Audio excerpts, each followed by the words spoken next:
안녕하세요. 정보가 세상을 바꾼다의 인포뱅크입니다. 이번에 전해드릴 내용은 발톱을 드러낸 중국, 전력난 이용해 메모리 핵심 원자재 통제, 삼성, SK, 반도체 공급망 불통, 국내 30년 가동 중단 폐관까지 재가동에 대해서 이야기를 나눠보도록 하겠습니다.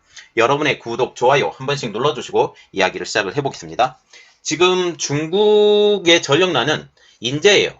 말하자면 중국이 스스로 계획을 하고 중국이 이것을 조정을 해왔다라는 것이 중국이 호주산 석탄 수입 재개 그리고 카자흐스탄의 석탄 수입 이 두 사건을 통해서 그리고 미국에서의 석탄 수입까지 이 사건을 보면서 중국은 결국은 스스로의 위험을 스스로 자초했다.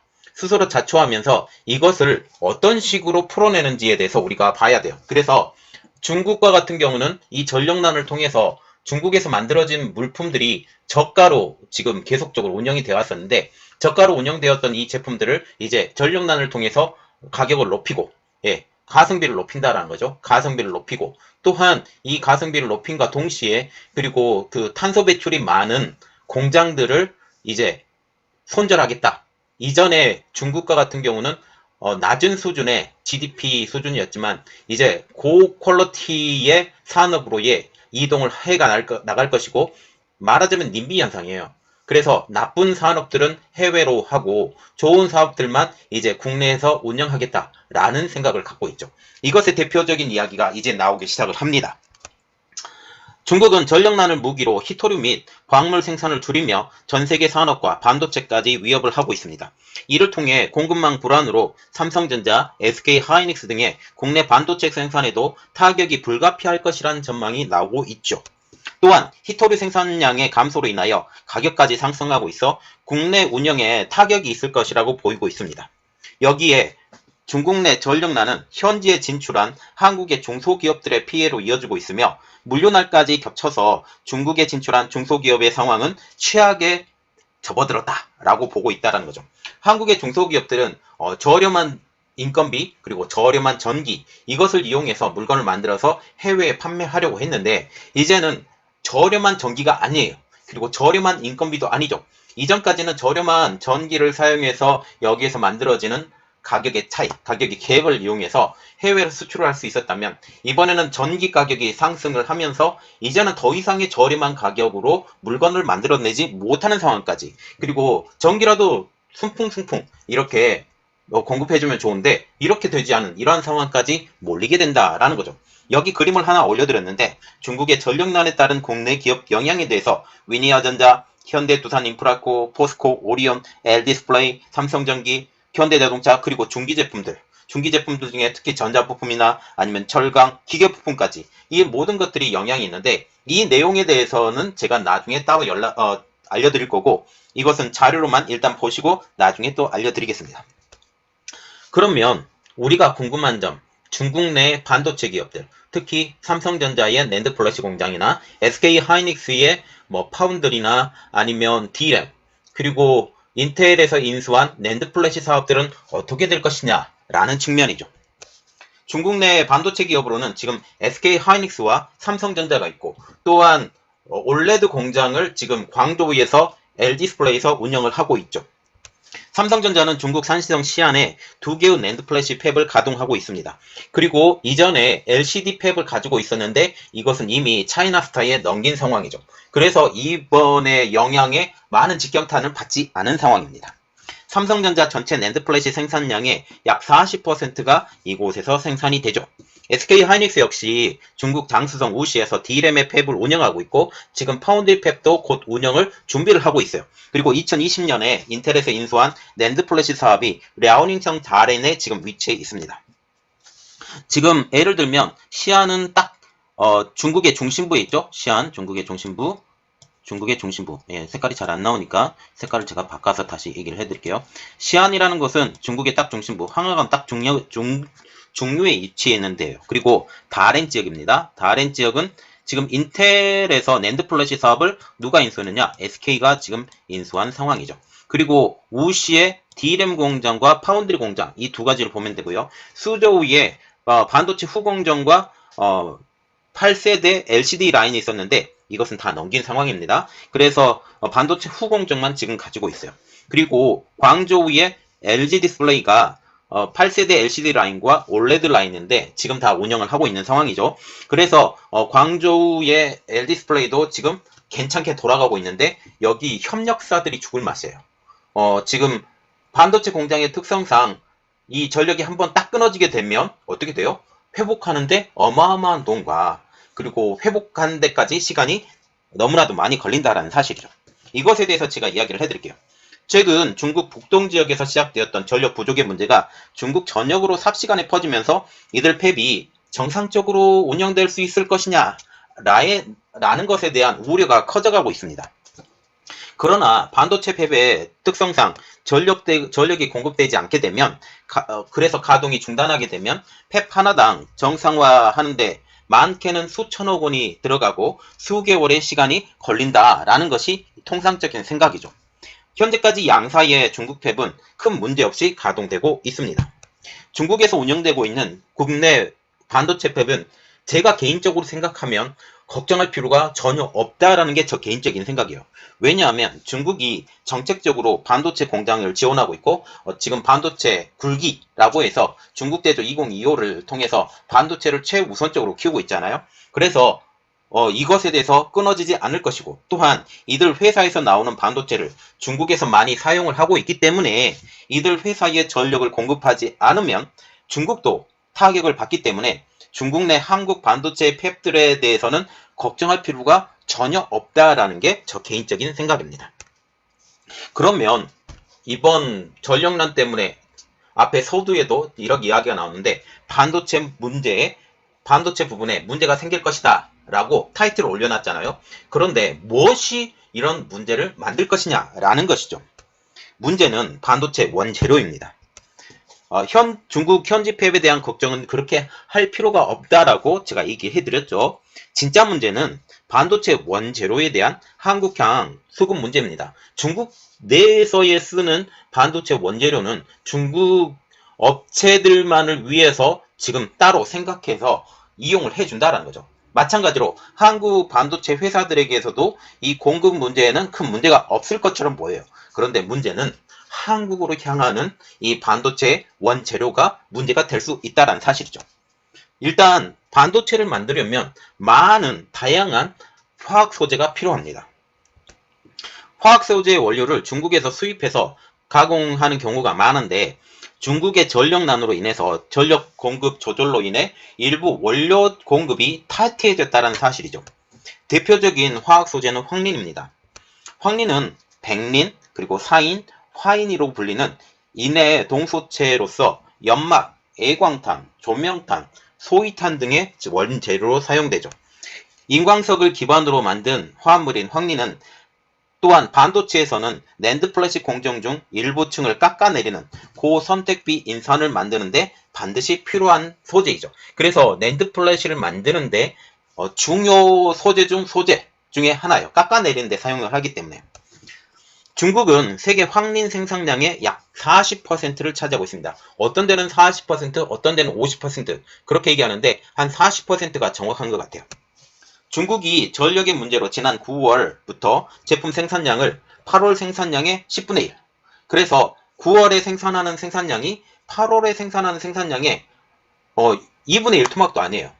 단지 10%밖에 생산하지 못하게 하는 파격적인 방침을 세운 것입니다. 왜냐? 원재료를 지금 걸러내는데 전력이 굉장히 많이 들기 때문이죠. 업계에 따르면 지금 10%대로 떨어진 이런 내용들 때문에 황린 가격이 급등한 것으로 알려지고 있습니다. 업계에서는 당장은 수급 문제를 최소화하는 대책을 세웠지만 이대로라면 공급 부족 상황이 장기화될 것으로 예상된다 라고 말을 했어요. 결국은 이 황린 문제가 중국의 손에 이미 떨어졌다라는 것이죠. 여기에 텅스텐, 규소도 문제입니다. 규소는 실리콘이라고도 불리는데요. 텅스텐은 반도체 핵심 제조인 육부라 텅스텐을 만드는 원료입니다. 육부라 텅스텐은 반도체의 전기 회로를 따라서 금속으로 전기 배선을 내는 금속 배선 공정에 반드시 필요한 재료이죠. 그 밖에 규소, 이 메탈 실리콘이라고 하는데 규소는 실리콘으로 불려요. 실리콘 같은 경우는 반도체 원판, 그래서 실리콘 웨이퍼라고 불릴 정도로 이 실리콘 웨이퍼를 만드는데 기초재료 중에 기초재료. 이 기초 재료고 또 태양광 패널을 만드는 폴리실리콘을 만드는데도 필수 요소예요. 그래서 폴리실리콘, 여기에서 실리콘이 이용되는데 이 폴리실리콘을 만드는 폴리실리콘 웨이퍼를 만드는데 이 태양광용 폴리실리콘을 만들기도 하고 그리고 반도체용 폴리실리콘을 만들기도 하고 이것 때문에 제가 영상을 하나 올려드린 게 있는데 이게 OCI의 지금 가격이 어마어마하게 튀었다라는 내용의 영상을 올려드린 적이 있어요. 이게 더 여기에 연관이 되는 것입니다. 미국 지질조사국에 따르면 중국은 지난해 기준 세계 생산량의 텅스텐은 82.1%, 규소는 67.5%, 황리는 40.3%를 생산한다 라고 발표가 나온 적이 있어요. 그런데 지금 황린과 같은 경우는 10분의 1로 줄인다. 그래서 지금 40%를 감당했던 것이 단 4%만 감당할 정도로, 그리고 텅스텐도 규소도 마찬가지로 이렇게까지 떨어져 버리면 반도체를 아예 만들어낼 수 있는 생산 기반이 무너질 수도 있는 이러한 상황까지 나오게 된다는 것이죠. 또한 무게가 가볍고 전기 차폐율이 높아 스마트폰과 PC로부터 항공우주, 자동차 소재로 쓰이는 마그네슘도 중국산 점유율이 무려 90%에 이릅니다. 지금까지 중국과 같은 경우는 낮은 가격으로 지금 반도체 재료, 기본 재료, 무기물 재료들을 저렴한 가격으로 만들어줬기 때문에 세계에서 이러한 히토류의 생산을 줄일 수밖에 없었던 상황이었거든요. 그런데 만약 이 히토류의 가격이 올라가게 된다면 반대의 일들이 벌어질 수 있어요. 이제 가격의 평준화, 그리고 가격의 시장 가격으로 맞춰주는 이러한 일들이 벌어질 수 있기 때문에 다른 지역에서의 히토류 생산이 늘어날 수 있는 이러한 배경이 될 수가 있죠. 그럼에도 불구하고 지금 당장은 중국이 이것을 무기로 사용할 수 있는 아주 좋은 시점, 그리고 이유도 굉장히 좋아요. 전력난 때문에 우리가 생산을 못한다. 그리고 탄소 배출을 줄이려고 하니까 이것을 우리는 더 이상 공해 산업인 이것을 줄일 수밖에 없다라는 이유가 모두 다 통용이 된다는 거죠. 현재 중국 지방정부는 전력난을 이유로 이들 광물, 히토류의 생산을 통제하면서 전 세계적인 무기로 사용을 하고 있죠. 위난성 정부는 지난달 중순 성내에 황린, 규소를 생산하는 업체들의 평소 생산량의 90%까지 줄이는, 말하자면 생산량이 이전에 100이었었다면 지금은 10밖에 생산하지 못하라고 지시를 한 상황이죠. 수찬성 정부도 마찬가지로 규소 생산 감량을 명령한 것으로 지금 파악되고 있습니다. 이 규소 생산량이 확 줄으면서 문제가 생긴 부분이 딱 하나가 더 있죠. 태양열 발전 분야가 문제가 생겨가고 있어요. 그래서 태양열 소재 자체가 비싸질 수밖에 없는 현 상황이 되겠죠. 그래서 우리가 이것을 보면 돼요. 전력난발 히토류 생산 제한, 국제 히토류 가격 상승입니다. 이 중국이 전력난을 이유로 해서 전력난을 아예 무기로 사용을 하고 있어요. 그러면서 히토류 및 광물 생산 제한을 하면서 이것은 고스란히 광물 및 히토류의 가격 상승까지 이어지고 있어요. 왜냐하면 살 곳은 많은데 물건이 적어. 그러면 이게 수요 공급의 곡선으로 인해서 이제 수요자가 많고 이 공급되는 양이 줄어들기 때문에 당연히 가격이 오르게 되는 것이죠. 지금 규소, 말하자면 실리콘이에요. 실리콘과 같은 경우는 반도체 웨이퍼와 태양광 패널의 원료로 사용이 되는데 이게 가격이 322% 상승. 그 전에 만약 1,000원에 팔았다면 3,220원에 지금 파는 상황이에요. 지금 7월 7일 기준 14,408위안에서 6833위안으로 지금 가격이 껑충 뛴 상황이죠. 지금 백린이라고 부르는 황린은 지금 반도체 낸드 플래시 및 화학 배터리 필수 소재인데 이게 7월 7일 기준 지금 208% 상승. 어마어마하게 지금 상승이죠. 마그네슘도 마찬가지로 169% 상승. 텅스텐도 지금 10% 상승으로 지금 이어지고 있다. 지금 이것을 보면 이전에 저가로 중국에서 공급을 했는데 이게 가격의 현실화 차원까지 지금 될 수 있다라는 측면으로 볼 수 있죠. 안진호 한양대 신소재공학부 교수님은 텅스텐이나 규소 외에도 반도체 생산에 활용되는 필수 광물 가격이 오르거나 수급이 불안정해지면서 업계에서는 농담 반 진담 반으로 직접 광산을 사야 하는 것이 아니냐라는 말이 나올 지경이라고 전하고 있습니다. 이토록 지금 국제적 히토류 및 광물 부족이 이제는 그 타격이 산업 전반, 글로벌 산업 전반으로 지금 퍼져나갈 것이다 라는 말이 나오고 있어요. 중국발 전력난은 중국의 광물, 히토류 생산의 통제, 그러면서 감소가 되면서 이제는 세계 산업 전반에 영향을 주기 시작을 했습니다. 스마트폰, 가전 등 정보기술, IT 대조사들도 마그네슘 공급난에 발을 동동 구르고 있는 입장이죠. 마그네슘은 스마트폰과 PC 그리고 각종 전자기기 케이스를 만드는데 필수 소재이기 때문입니다. 마그네슘 같은 경우는 되게 가볍고 그리고 이 가벼운 것 때문에 소재를 가볍게 만드는데 굉장히 중요한 부품이죠. IT 제조사들은 이미 반도체 품귀에 코로나19까지 인하여 동남아시아 공장 가동 차질에 더불어 마그네슘 부족까지 겹쳐 피해가 더욱더 커질 것으로 우려되고 있어요. 삼성전자도 이 영향력에서 벗어나지 못하고 있는 상황이죠. 이제 배터리 업계로 이 영향력이 넘어갈까 예의주시하고 있습니다. 배터리에 쓰이는 니켈, 망간 등 원자재는 대부분 장기 계약을 맺거나 호주, 칠레 등 공급망의 다변화로 방어에 나서고 있지만 문제는 소재라는 거죠. 특히 전해액 그리고 분리막 등이 문제가 되고 있습니다. 배터리 전문 시장 조사업체인 B3에 따르면 전해액과 분리막의 경우 중국 업체 시장 점유율이 각각 전해액과 같은 경우는 65.3%, 분리막과 같은 경우는 51.6%가 중국에서 생산한다라는 것이죠. 중국 업체 점유율이 음극재와 같은 경우는 70.9%, 양극재와 같은 경우는 56%, 동박은 41%에 비해서 한국 업체들이 점유율은 음극재, 양극재, 동박 거의 모든 분야에서 10%에 머무르고 있기 때문입니다.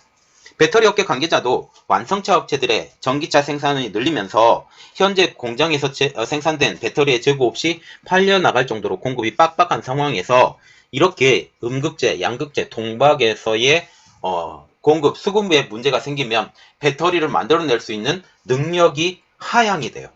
물론 이것이 중국의 배터리 업계에서도 문제가 되지 않느냐라는 말이 나올 수도 있지만 팔은 안으로 굽죠.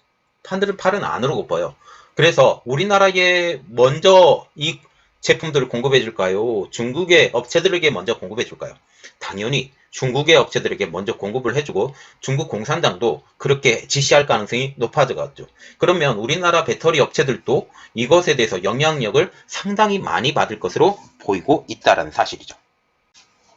그러면 우리가 이제 알아볼 내용은 중국 내 한국 공장의 가동이 어떻게 될 것이냐, 차질이 있을 것이냐에 대해서 우려함을 섞이는 말들이 나와서 이것에 대해서 자세히 알아보도록 하겠습니다.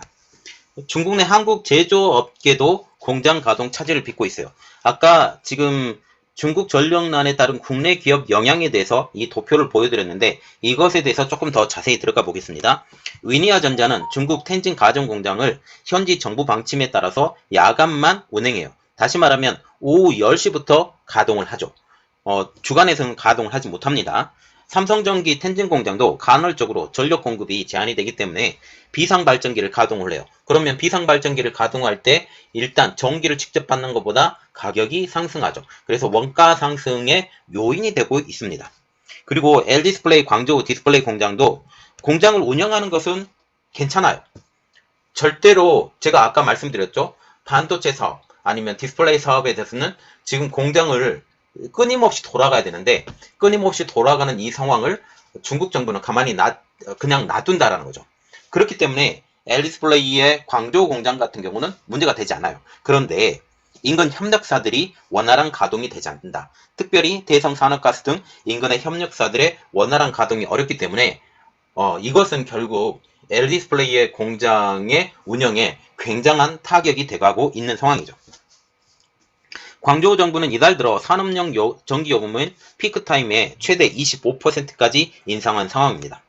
시안의 삼성전자, 우시의 SK 하이닉스 반도체 공장은 정상적으로 가동이 됩니다. 그런데 협력사들의 생산 차질을 피할 수 없어서 이에 따른 피해 가능성이 대두가 되고 있어요. 이것도 마찬가지로 LDis플레이와 같은 현상이 벌어질 수 있다. 그래서 생산량을 자체적으로 조금씩 줄여나갈 수밖에 없다라는 상황이죠. 그리고 또 다른 이야기가 있는데 국내에 30년가량 된 폐광까지 재가동을 하면서 히토류 생산을 재개한다라는 말이 나오고 있습니다.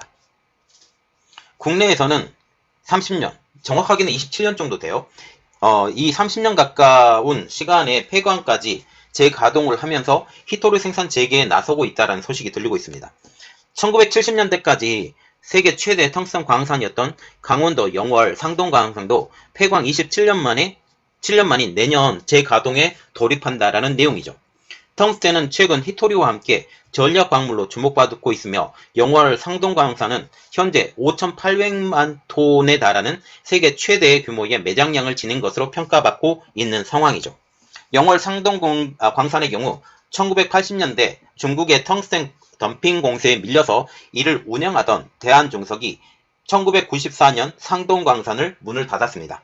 그리고 문을 닫은 후에 민영화 방침에 따라서 1994년 거평그룹에 매각이 되었고 이후 거평그룹의 부도로 세계 최대 텅스턴 업체 알몬티가 상동광산업을 2015년에 인수해서 알몬티 대한중석을 설립했어요. 그리고 대한중석이라는 회사는 지금 다른 회사로 지금 팔려가고 있고 지금 상동광산의 광업 부분만 지금 알몬티가 인수해서 알몬티 대한중석이라는 이름으로 지금 재개장한 상황입니다. 그래서 지금 상동 텅스텐 광산의 역사라는 그 표가 나와서 지금 여러분들에게 다시 올려드립니다. 2016년도에 텅스턴을 채굴하기 시작을 했고 해방 후 52년도에 대한중석을 설립을 해서 대한중석광업이죠. 설립을 해서 상동광산의 채굴을 본격화하고 68년도에 대한중석 그리고 정부와 함께 포철을 설립에 투자할 만큼 대한중석은 되게 중요한 위치에 서 있었어요. 그리고 92년도에 상동광산의 채굴을 중단을 시키고 그리고 문을 닫은 것은 94년 문을 닫고 94년에 거평그룹이 대한중석을 인수를 하고 민영화 사례가 1호가 됩니다. 그리고 99년도에 거평그룹이 망하면서 상장 폐지, 2015년도에 알몬티가 광업권 확보. 그래서 알몬티가 지금 알몬티 대한중석이라고 그래서 IPO를 2019년도에 하고 상동광산의 재개발을 추진하거든요.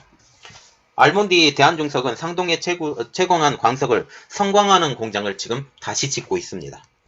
5월에 토목공사를 시작을 했고 2023년을 완공으로 목표로 하고 있는데 2023년부터 이 상동의 텅스텐 공장이 제대로 운영이 시작이 되겠죠.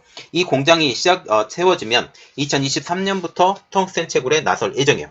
이 텅스텐 채굴에 나서는 가장 큰 배경은 미국에서 시작되었던 지금 히토류 방어, 중국의 히토류 문제 때문에 히토류 방어 때문에 지금 텅스텐 공장이 다시 재가동이 돼요. 그래서 이 알몬티 회사는 다시는 그 어떠한 일이 일어나더라도 이 텅스텐 그 광산을 문을 닫지 않겠다라고 선언을 한 상황이죠.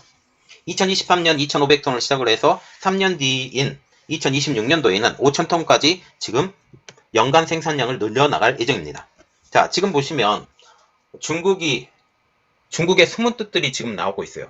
이 숨은 뜻들이 나오고 있는 것은 전력난을 미끼로 해서 중국이 주도권을 가지고 싶어 한다. 결국은 미국이 먼저 준비했었던 히토류 문제가 드디어 나오기 시작을 한다. 그리고 광물 문제도 나오기 시작한다. 그래서 세계 전역에서 이제 히토류 가격이 정상화가 되면 중국은 이전까지 저렴한 가격으로 히토류를 만들어 왔었는데 이게 히토류의 가격이 정상화가 되면 많은 저개발 국가에서 이 히토류들을 생산을 할 수 있는 배경이 될 수 있다. 그런데 중국은 1대1로를 통해서 많은 나라들에게 이러한 그 희귀 광물들을 선점하는 역할을 했었죠. 그런데 이것에 대해서 우리가 더욱더 생각을 해봐야 되고 이러한 상황을 우리는 슬기롭게 개척해 나가야 된다. 우리나라는 반도체로 지금 먹고 살고 있는 나라인데 이것을 미리미리 준비를 했어야 되는데 조금 늦었죠. 늦은 상황에서 다시 우리나라가 미래를 더 생각을 하고 준비를 해 나갔으면 좋겠습니다. 이번 내용은 여기까지 하겠고요. 저희 내용이 여러분들에게 도움이 됐었다라고 생각을 하시면 구독, 좋아요, 그리고 알람 설정까지 부탁드리겠습니다. 감사합니다.